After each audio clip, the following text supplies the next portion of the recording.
Hello बच्चों, कैसे हैं आप लोग? बढ़िया एकदम। तो मैं एस यादव आज लेकर आ गया हूँ क्लास 12 का इंग्लिश, और इसमें हम लोग करेंगे पोएट्री सेक्शन 06। चैप्टर का नाम है द सोल्जर, जिसके लेखक कौन है? Rupert Brooke. ठीक है, ये पोएट्री सेक्शन है, लेसन नंबर 6 है, द सोल्जर है, जिसके लेखक कौन है? Rupert Brooke. ठीक है, तो चलिए स्टार्ट करते हैं। सबसे पहले चैप्टर स्टार्ट करने से पहले हम लोग क्या जानते हैं? अबाउट ऑफ ऑथर के बारे में, लेखक के बारे में। किसके बारे में? चलिए, तो द सोल्जर जो है चैप्टर, उसका लेखक कौन है? Rupert Brooke. कौन सा लेखक है? Rupert Brooke.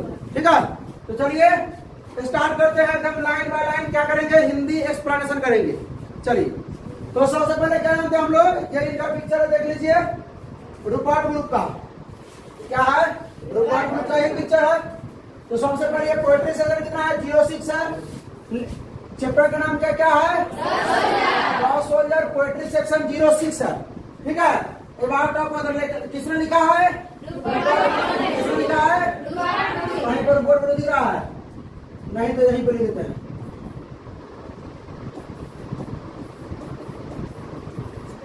रूपर्ट ब्रूक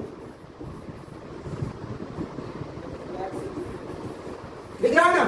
चलिए, तो सब नहीं लिख रहा है।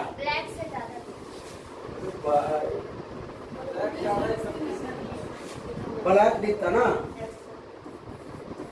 अब दिख रहा है? अब दाढ़ नहीं दिख रहा है। अब दिख रहा है?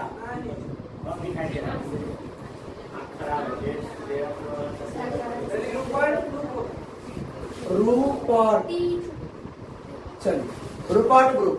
ठीक है ना? तो यहाँ लिख देते हैं। चल भाई, हो गया सर।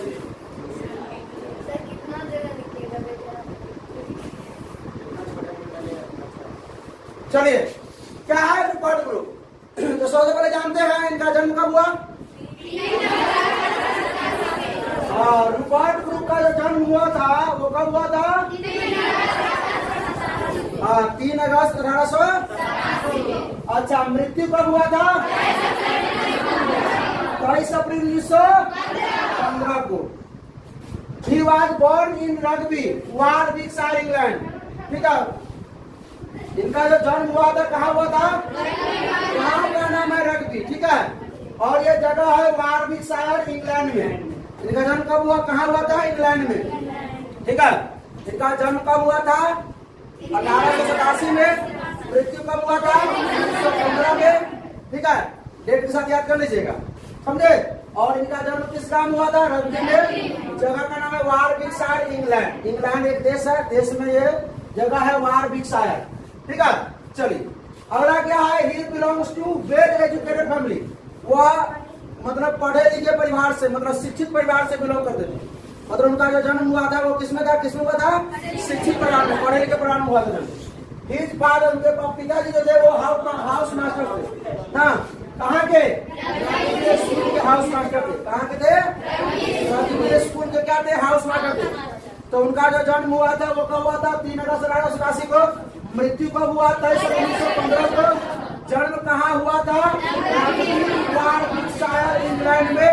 और वो मतलब बिलोंग करते थे वेल एजुकेटेड फैमिली से, मतलब शिक्षित परिवार से वो बिलोंग करते थे। उसके बाद क्या है? उनके पिताजी क्या थे? हाउस मास्टर थे। कहाँ के? रग्बी स्कूल के। डब्ल्यू बीट्स डिस्क्राइब, मतलब वर्णन करते हैं विलियम बटलर इट्स। डब्ल्यू होता है विलियम, बीस होता है बटलर। विलियम, इनके बारे में आप लोगों को पढ़ना पड़ेगा पूरा सेक्शन में। विलियम बटलर इट्स ने डिस्क्राइब किए थे रूपर्ट ब्रूक के बारे में। रूपर्ट ब्रूक क्या थे? हैंडसमेस्ट यंग मैन। हैंडसमेस्ट कहाँ के? इंग्लैंड में। इंग्लैंड में सबसे हैंडसमेस्ट, मतलब सबसे हैंडसम। यहाँ पर लगाना चाहिए, द लगाया तो मोस्ट लगाना चाहिए। मोस्ट हैंडसम होना चाहिए। ठीक है, चलिए, कोई दिक्कत नहीं है। कॉलेज का भी लोग इतना ये सब पुराना इंग्लिश चलेगा इतना। ठीक है, तो मोस्ट हैंडसम बोलिए या हैंडसमेस्ट यंग मैन। तो इंग्लैंड में सबसे हैंडसम थे और युवा थे। आगे देखे, ही वाज डीड, उनका जो मृत्यु हुआ था वो का एट एशियन सी। एशियन सी जो है मतलब समुद्र का जो नाम है वो क्या है? एशियन। ठीक है, ऑफ मतलब के बगल में, ऑफ मतलब के बगल में, ऑफ मतलब के बगल में। किसके? आइलैंड स्काइरोस। स्काइरोस आइलैंड जो है उसके बगल में एक जगह है, ठीक है, एजियन सी, वहीं पे इनकी मृत्यु हो गई थी। अच्छा, ये कविता जो है ना वो फुल मतलब देशभक्ति कविता। इसमें जो कवि साहब जो होते हैं वो क्या होते हैं, फौजी होते हैं, आर्मी होते हैं अपने देश के ना। इंग्लैंड के क्या होते हैं, आर्मी होते हैं। तो भाई जितने भी आप हमारे यहाँ भारत देश का हो चाहे इंग्लैंड कहीं का ना, तो सबको अपना अपना देश के लिए क्या होता है, देशभक्ति होना पड़ता है कि तो ये अपने देश के लिए मतलब बहुत कुछ किए, अपने देश के प्रति ये लिखे हैं कविता, ठीक है। ये क्या थे, फौजी थे। इनको जब बुलावा आता है ना युद्ध करने के लिए, कहीं पे बुलावा आता है तो ये जब जाते रहते हैं युद्ध करने के लिए, ठीक है, तो यही आइलैंड के किनारे ना, सी के किनारे, एजियन सी के पास इनको जो है कीड़ा काट लेता है, इंसेक्ट। क्या काट लेता है, इंसेक्ट काट लेता है। इंसेक्ट के काटने से इनको क्या होता है, सेप्सिस। इसको सेप्सिमिया भी कहते हैं, सेप्सिस जिसको कहते हैं ब्लड पॉइजनिंग।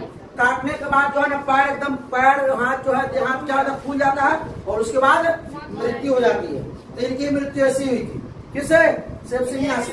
तो एक बार रिवीजन किया जाए, जन्म कब हुआ था, 1887 को। मृत्यु कब हुआ था, 22 अप्रैल 1900। अच्छा, जन्म कहाँ हुआ था,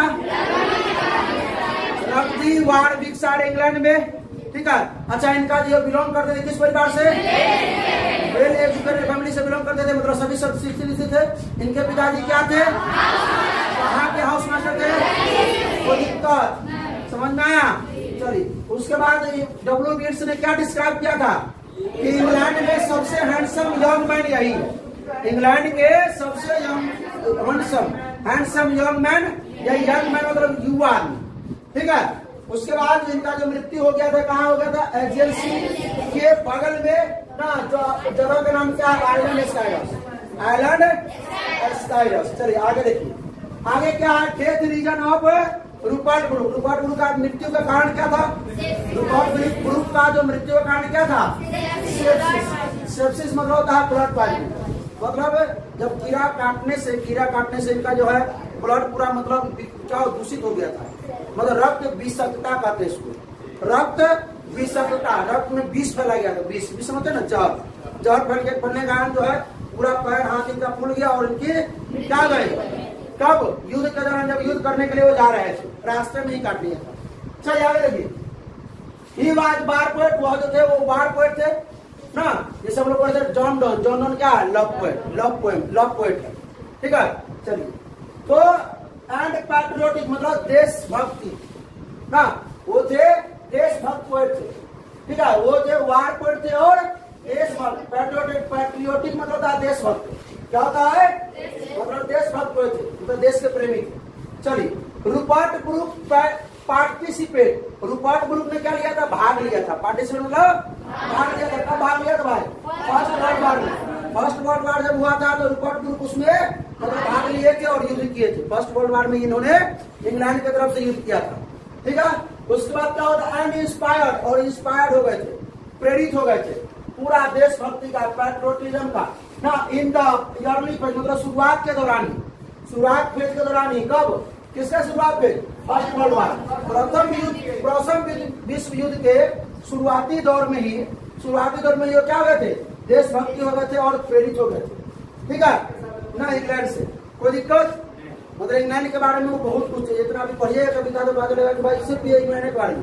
तो हर एक देश के फौजी के मतलब ये मकसद होता है, ये फर्ज बनता है कि अपने देश के लिए सोचे, ठीक है। चलिए, अब क्या है, रूपर्ट ब्रूक रोट 5 वार पोएम्स। रूपर्ट ब्रूक ने कितने युद्ध कविता लिखे, वार पोएम मतलब युद्ध कविता, कितने युद्ध कविता लिखे थे, the great lover, the deed, the soldier, the heaven और द ओल्ड वाइक्रेज। याद रहेगा, ठीक है। पूछा जाएगा कि रूपर्ट ब्रूक ने कितने वार पोएम लिखे थे, कितने युद्ध कविता लिखे थे, 5। अब 10 सोल्जर क्या है, सोनेट है। सोनेट जॉन डन भी लिखा करते थे, स्वीटेस्ट लॉयर नोट गो के लेखक पढ़े थे ना जॉन डन, हाँ तो वो भी लिखा करते थे।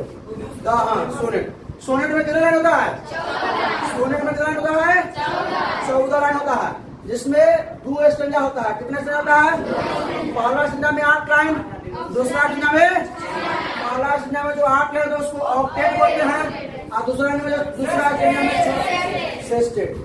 कोई दिक्कत, चलिए इसका स्क्रीनशॉट ले लीजिए भाई लोग, इसका भी स्क्रीनशॉट ले लीजिए। चलिए बढ़ा जाएंगे, कोई दिक्कत? जन्म मृत्यु याद ना चाहिए ताकि जो है ऑब्जेक्टिव क्लियर हो सके। चलिए हम लोग डायरेक्ट कहाँ आते हैं, थीम ऑफ पोएम।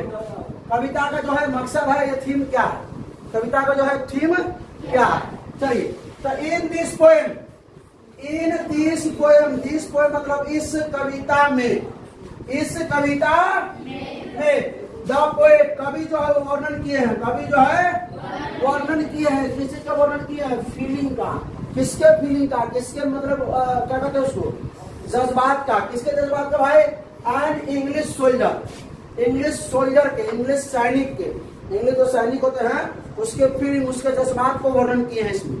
ठीक है, फिर कौन से सैनिक, कौन सा सैनिक? जो मतलब जो, वेट मतलब गए हुए हैं, कहाँ गए हुए हैं? फॉरेन फील्ड मतलब विदेश।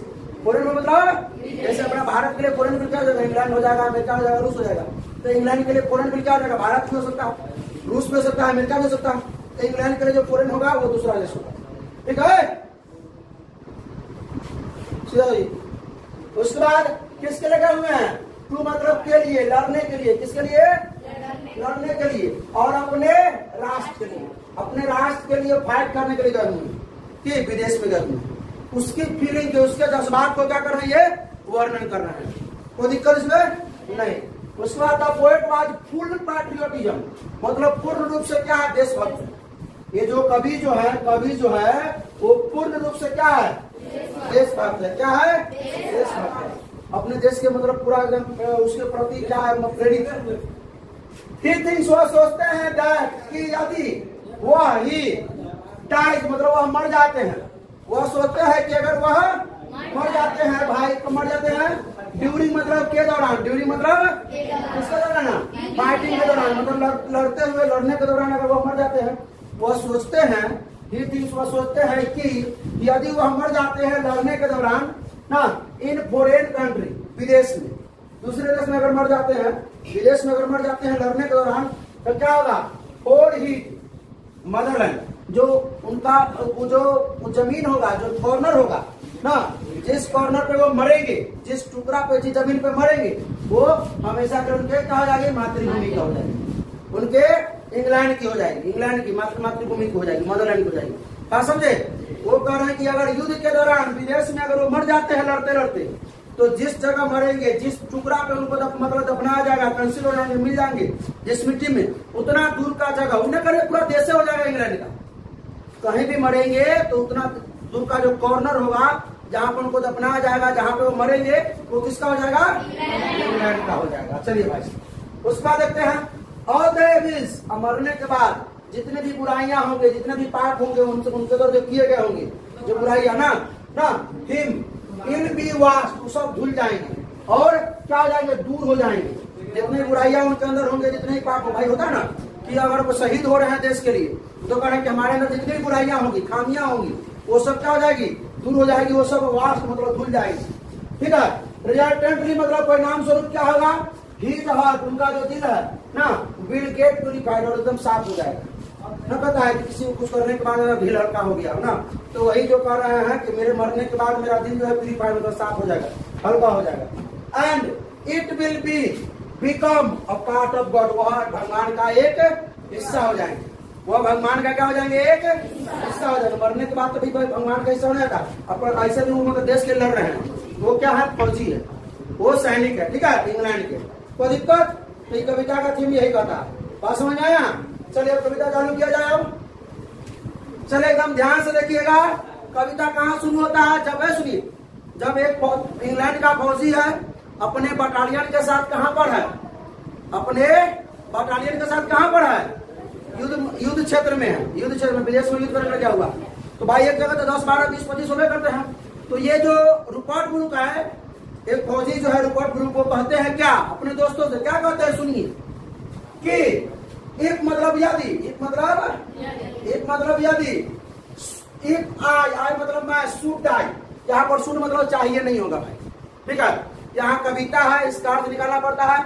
तो इफ आई शुड डाई, यदि मैं मर जाऊं, यदि मैं, इफ मतलब यदि मैं मर जाऊं, या यदि मैं मर जाता हूं, यदि मैं मर जाता हूं, ठीक है, तो think only this of me, तो मेरे बारे में केवल यही सोचना। यदि मैं मर जाऊं युद्ध के दौरान, ठीक है, लड़ते लड़ते विदेश में, तो मेरे बारे में केवल यही सोचना। क्या सोचना? कि दैट देयर सम कॉर्नर, कि वहां का जो छोटा सा कॉर्नर होगा, जो टुकड़ा होगा ना, कहाँ का? फॉरेन फील्ड का, विदेश का ना, दैट इज फॉरएवर। फॉरएवर मतलब हमेशा हमेशा के लिए। किसका हो जाएगा? इंग्लैंड का। ये ना करे कि जिस देश में मरूंगा पूरा देश इंग्लैंड का हो जाएगा, नहीं भाई। वो कह रहे हैं कि मैं जिस देश में मरूंगा, जिस जगह पे मरूंगा, वो छोटा सा कॉर्नर, वो छोटा सा टुकड़ा, वो किसका हो जाएगा? इंग्लैंड का हो जाएगा। क्यों ऐसा कर रहे हैं?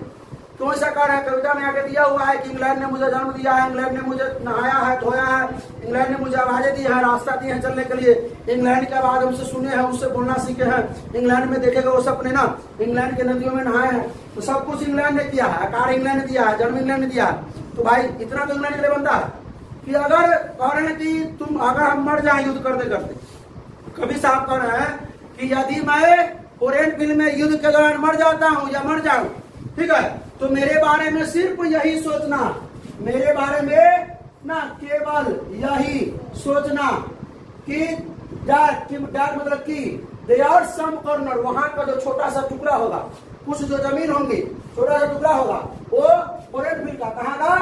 फॉरेन फील्ड का। That's forever. फॉरएवर तो हमेशा हमेशा के लिए किसका हो जाएगा? इंग्लैंड का हो जाएगा। भाई सब फौजी को ऐसा बोलना चाहिए, ठीक है, सब सैनिक को ऐसा बोलना चाहिए अपने देश के लिए कि मरे कहीं भी, लेकिन थोड़ा अपना देश के लिए तो भाई कुछ नाम करके गए, अपने देश के नाम तो कुछ करके गए, ठीक है। तो कहने का मतलब क्या हुआ कि हम किसी भी देश में मरे, ठीक है, किसी भी देश में काउंसिल दफनाया न दफनाया, कुछ भी करे, वो लोग कहीं भी गाड़ भी दे या फेंक दे, या जिस धूल कण में मैं मिल जाऊंगा, जिस मिट्टी में मैं मिल जाऊंगा, काउंसिल हो जाऊंगा, वो उतना दूर का जगह है, वो मिट्टी है, वो किसकी हो जाएगी? चलिए अब देखिए, ऐसा कभी है, ऐसा फौजी है कि दूसरा देश का बुराइयों नहीं करते हैं। क्या कहते हैं कि इन दैट रिच अर्थ और रिचर डस्ट कंसील, वो कहते हैं कि मैं जिस देश में मरूंगा कोई मामूली देश नहीं होगा, मैं जिस देश में मरूंगा कोई मामूली देश नहीं होगा, मामूली धरती नहीं होगा, वो बहुत अमीर धरती होगा। मैं जिस देश में मरूंगा, मैं जिस पृथ्वी मरूंगा, वो बहुत अमीर पृथ्वी होगी, वो कोई कमजोर मामूली नहीं होगी, वो क्या होगी? बहुत अमीर पृथ्वी होगी। और उससे भी अमीर रिचर कंपैरेटिवली, और उससे भी अमीर वह डस्ट होगा, डस्ट जो उसमें उस धरती में क्या होगा? कंसील। कंसील मतलब समाहित होगा, कंसील मतलब समाहित होगा। कह रहा है कि मैं जिस देश में मरूंगा कोई मामूली धरती नहीं होगी, वो ठीक है, वो धरती बहुत अमीर होगी, और उससे भी अमीर वो डस्ट होगी। डस्ट कौन? डस्ट कौन? कभी साहब खुद, कभी साहब अपने आप को क्या मान रहा है? डस्ट मान रहे हैं, अपने आप को कण मान रहे हैं यहाँ पे। तो उससे भी अमीर वो डस्ट होगा, मतलब कभी साहब होंगे जो उसमें क्या होंगे? समाहित होंगे, उसमें क्या होंगे? मिल जाएंगे उस पृथ्वी में। भाई पूरे पृथ्वी के लिए कभी साहब तो वो डस्ट है कि नहीं, तो वही अपने आप को डस्ट मान रहा है। तो वो कह रहे हैं कि यदि मैं मर जाऊं तो केवल मेरे बारे में यही सोचना है, कि इतना ही सोचना, यही सोचना कि मैं जिस देश में मरूंगा वहां का जो छोटा सा जो टुकड़ा है वो हमेशा हमेशा किसका हो जाएगा? इंग्लैंड का हो जाएगा, इंग्लैंड का। और उसके बाद कह रहे हैं कि जो मैं जिस धरती मरूंगा धरती पे, वो धरती कोई मामूली धरती नहीं होगी, वो बहुत अमीर धरती होगी ना, और उससे भी अमीर वो कौन होगा? जो उसमें क्या होगा? समाहित होगा। अब देखिए, अब ये कारण क्यों कह रहे हैं भाई, अब देखिए आगे देखिए क्या। और डस्ट, एक धूलकण, धूलकण कौन? डस्ट कौन? डस्ट कौन? मतलब फौजी खुद, वो सैनिक खुद, वो सोल्जर खुद, हुम जिसे इंग्लैंड ने क्या किया है? एक डस्ट ना, जिसे इंग्लैंड ने क्या किया है? बोर मतलब होता जन्म देना ना, बोर मतलब इंग्लैंड ने क्या किया है? जन्म दिया है। सेफ, इंग्लैंड ने क्या किया है? आकार दिया है। और मेड अवेयर, इंग्लैंड ने क्या किया है? इधर उधर मतलब सोचने का, मतलब विचारने का तरीका दिया है ना। उसके बाद आगे दिया है, क्या दिया है? केवल एक बार हर फ्लावर्स टू लव, अपने फूल दिए हैं, पुष्प दिए हैं प्रेम करने के लिए, ठीक है। ऐसा क्यों कर रहे हैं? क्योंकि इंग्लैंड ने उनको जन्म दिया है, इंग्लैंड ने उनको आकार दिया है, इंग्लैंड ने दुनियादारी में चलने के लिए उनको क्या मतलब बुद्धि दिया है, विचार दिया है, सोचने के लिए क्षमता दिया है। इंग्लैंड ने दिया है केवल एक बार उनको फ्लावर दिया है, क्या करने के लिए? प्रेम करने के लिए, ठीक है। और her ways to roam, England ने क्या दिया है, रास्ते दिए हैं क्या करने के लिए, यहाँ पर रोमना मतलब टहलना, टहलने के लिए, घूमने के लिए, भटकने के लिए उन्होंने रास्ता दिया। इसीलिए बोले हैं कि वो मतलब ये सब किसका हो जाएगा, इंग्लैंड का हो जाएगा। किसका हो जाएगा, कोई दिक्कत भाई, इतना चीज जब इंग्लैंड ने दिया है ना, तो भाई फर्ज बनता है कि इंग्लैंड के लिए हम कुछ करें। वो तो लड़ तो रहे हैं, जिंदा में है तो इंग्लैंड के लड़ रहे हैं, मरने के बाद भी इंग्लैंड के नाम कुछ करके जा रहे हैं, मरने के बाद भी इंग्लैंड के नाम कुछ करके जा रहे हैं। फिर कह रहे हैं कि body of England breathing English air, जो इंग्लैंड का जो ये शरीर है, इंग्लैंड का ये शरीर है वो हवा लिया है, मतलब अंग्रेजी हवाओं में सांसें ली। ये जो अपने बारे में कह रहे हैं, अपने बारे में कि जो इंग्लैंड का जो शरीर है, इंग्लैंड का जो बॉडी है वो अंग्रेजी हवाओं में सांसें ली है। इंग्लैंड का जो शरीर है, इंग्लैंड का जो क्या है शरीर है, वो अंग्रेजी हवाओं में, इंग्लैंड के हवाओं में क्या ली है, सांसें ली है। उसके बाद वॉश्ड बाय द रिवर, अंग्रेजी इंग्लैंड के नदियों द्वारा धोया गया है, इंग्लैंड के नदियों द्वारा क्या किया गया है, मतलब ये जो बॉडी है, ये जो शरीर है वो इंग्लैंड के हवाओं द्वारा सांस लिया है, इंग्लैंड के नदियों द्वारा धोया गया है, और इंग्लैंड के सूरज द्वारा आशीर्वाद दिया गया। इंग्लैंड के क्या, अच्छा कोई दिक्कत नहीं, रहने दीजिए, आ रहा है ना, चलिए इसको खत्म कर देंगे। अब सुनिए, इंग्लैंड के सूरज द्वारा इसे आशीर्वाद दिया गया, मतलब इंग्लैंड के जो शरीर है, इंग्लैंड के हवाओं द्वारा इन्होंने क्या किया है, सांस लिया है, इंग्लैंड के नदियों द्वारा धोया गया है, चलिए और इंग्लैंड के सूरज द्वारा क्या किया गया है, आशीर्वाद। ये हो गया ऑक्टेट, ये 8 लाइन का है, क्या हो गया, ऑक्टेट हो गया, ऑक्टेट हो गया। अब देखिए ये सेस्टेट है, ये क्या है, अब कहते हैं कितना तो तुम सोचिए लिया, अब और सोचो, अब और सोचना, क्या सोचना कि दिस हार्ट, ये जो दिल है, ये जो हार्ट है, ऑल विल सेट अवे, इसमें जितनी भी बुराइयां हैं सेट अवे, दूर हो जाएगी, ठीक है। और इसमें जितनी भी शहीद होने की बात कर रहे हैं कि जितनी भी बुराइयां इस दिल में है वो सब क्या हो जाएंगी, दूर हो जाएंगी। और पल्स, और जो धड़कन है, और जो ये दिल की जो धड़कन है, जो हार्ट है, जो धड़कता है दिल ना, और इंटरनल माइंड, एकदम हमेशा उसके माइंड में, आंतरिक दिमाग में, और जो धड़कन में हमेशा किसके लिए धड़कती रहेगी, इंग्लैंड के लिए धड़कती रहेगी ना, इंग्लैंड के लिए धड़की है और इंग्लैंड के लिए धड़कती। आंतरिक माइंड मतलब इंटरनल दिमाग, जो इंटरनल दिमाग में यहाँ पर इंग्लैंड के मतलब ये भी है कि ये सिर्फ हमारे धड़कने धड़कती रहेगी इंग्लैंड के लिए। देश के जितने भी वासी है, जितने भी फौजी है, जितने भी है देश के लोग है, सबके लिए जो है, सबके आंतरिक दिमाग में इंग्लैंड के बारे में ही रहेगा, और क्या रहेगा, इंग्लैंड के लिए ही धड़कता रहेगा, ठीक है। कोई दिक्कत, आगे बढ़ाया। उसके बाद क्या कहते हैं, ऐसा क्यों कहते हैं कि इंग्लैंड के लिए धड़कता रहेगा, नॉलेज, और जो इंग्लैंड के लिए जो धड़कन जो है इंटरनल माइंड में, आंतरिक दिमाग में, इंग्लैंड के लिए जो धड़कन है, जो धड़कता है इंग्लैंड के लिए, नॉलेज कभी नहीं खत्म होगा, कभी नहीं खत्म होगा। गिव्स जो दिया है इंग्लैंड ने, क्या दिया है भाई, somewhere by the thought by England given, England ने जो थॉट दिया है वो हमारे ही माइंड में और हमारे ही दिल में धड़केगा, वो सम वेयर मतलब सभी के, जितने भी इंग्लैंड के वासी है वो सभी के माइंड में वो धड़कता रहेगा। बात समझ में आया। उसके बाद देखिए क्या कहता है, उसके बाद अब कहते हैं हर साइट, इंग्लैंड के देखे गए वो दृश्य, साइट मतलब दृश्य देखना, इंग्लैंड में देखे गए वो दृश्य, वो नजारे, थोड़ा ध्यान से समझिए, कविता है, इसका मतलब सीधे दृश्य नहीं पढ़ सकते हम, थोड़ा जोड़ना पड़ता है, ठीक है। ये हर साइड मतलब इंग्लैंड के देखे गए वो नजारे, इंग्लैंड में देखे गए वो दृश्य, इंग्लैंड में सुनी गई वो आवाजें, साउंड मतलब आवाज, इंग्लैंड में सुनी गई वो आवाजें, इंग्लैंड में देखे गए वो दृश्य, इंग्लैंड में सुनी गई वो आवाजें, और इंग्लैंड में देखे गए वो खुशियों के सपने, इंग्लैंड में देखे गए वो खुशियों के सपने। आज हर डे, उन दिनों उसके बाद इंग्लैंड के वो हंसी के दिन, इंग्लैंड के वो या इंग्लैंड में वो हंसी के दिन, इंग्लैंड के दोस्तों के द्वारा सीखी गई बात, लर्न मतलब सीखना, लर्न मतलब इंग्लैंड के दोस्तों के द्वारा सीखी गई वो बातें।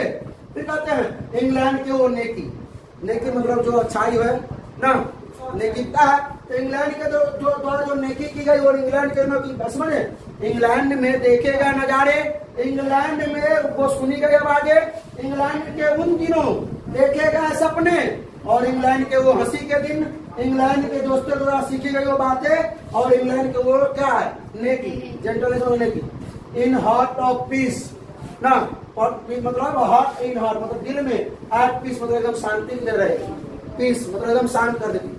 उसको करे अंडर एन इंग्लिश हेवन।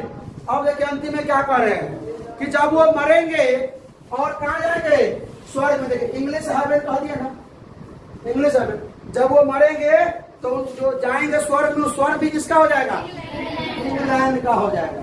जब वो मरेंगे और मरने के बाद जब स्वर्ग में जाएंगे तो ठीक है, ये स्वर्ग भी जो किसका हो जाएगा, इंग्लैंड। वो कहना कि जब मैं मरूंगा तो जो कॉर्नर है, जितना दूर का जो टुकड़ा है जिसमें मैं समाऊंगा, मेरा शरीर समाएगा, वो तो इंग्लैंड का हो ही जाएगा। ठीक है, और कह रहे जब मैं मरूंगा तो किसके अंडर में हो जाएगा भाई, इंग्लिश है। मतलब जहां पे मैं स्वर्ग में जाऊंगा स्वर्ग भी किसका हो जाएगा, क्योंकि यहाँ इंग्लिश है लगा हुआ। कोई दिक्कत समझ में आया, समझ में आया। भारत के लिए मतलब भारत के बोझ भारत के लिए सोचे, इंग्लैंड के बोझ इतना सोचे कोई दिक्कत नहीं है, बहुत मत सराहनीय बात है। ठीक है, तो आज ये था एक्सप्लेनेशन। कैसा लगा आप लोगों को, अगर कोई प्रॉब्लम हो तो कमेंट कीजिए, अच्छा लगा तो अपने दोस्तों के साथ शेयर कीजिए। ठीक है, फिर मिलते हैं अगले वीडियो में इसके समरी के साथ और इसके ऑब्जेक्टिव के साथ। ठीक है, तो हंसते रहिए, मुस्कुराते रहिए, पढ़ाई करते रहिए। All the best.